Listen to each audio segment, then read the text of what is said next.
What's up, guys? Welcome back to the channel. Guys, today on this video we'll be integrating the following function there. As you can see, this function now has two terms, but nothing to worry about.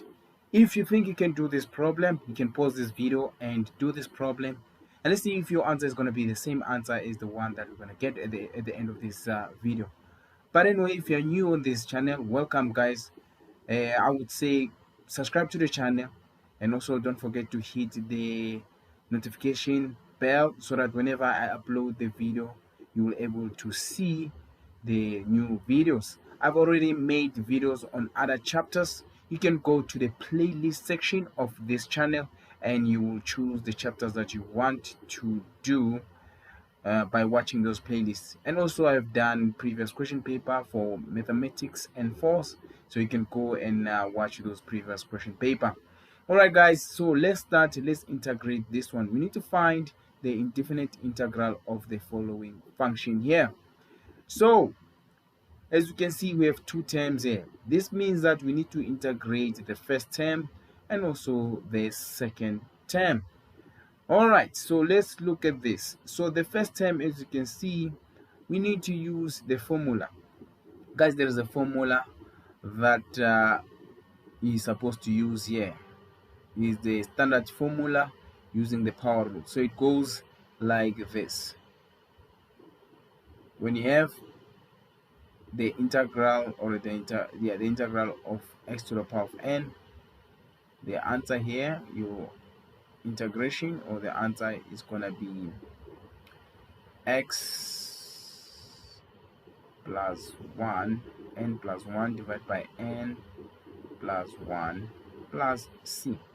Do not forget this c is actually available because we are doing indefinite integrals, guys. The minute we do indefinite integrals, just know that we must have plus c there. So we're gonna apply this formula to integrate this problem here. All right, let's do it. So when we integrate, remember, this is what you're going to do.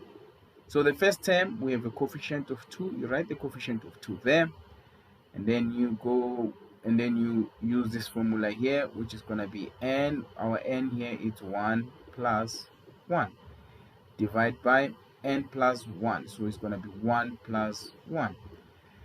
Then we go to the next term.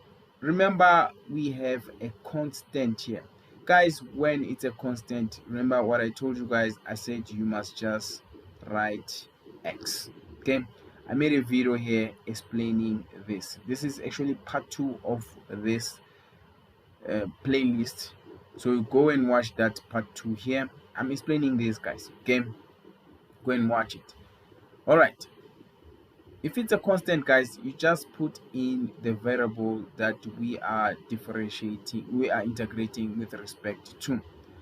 Right, now we can say plus c. So when you rewrite this is gonna give you 2x. What is x? What is 1 plus 1? That is gonna be squared divided by 2 minus x plus c. So the final answer is going to be 2 divided by 2, that is 1 multiplied by x squared minus x plus c. So this is your final answer. You can check also by differentiating this going backwards. It will take you here, guys. Right, hopefully you managed to understand this formula that we use here, which is this one here. Also, there is a video of it on that icon here. It will pop up just in case you didn't understand. This is actually the standard formula using the power rule. All right, guys, I hope you understood this, and I hope this made sense to you. And if you so happen that you understand, you can always rewatch this video, and you can also comment if there's something that you want to add on this video. As well, you can subscribe if you haven't subscribed. Do not forget to hit the bell notification so that whenever I upload a new video, you don't it notifies you, guys. Okay, you can share this to your friends who are doing the very same subject when it comes to mathematics. Guys, thank you very much for watching. Do not forget to subscribe to the channel and also to share these videos to your friends. Thank you very much, guys. Till next time, cheers.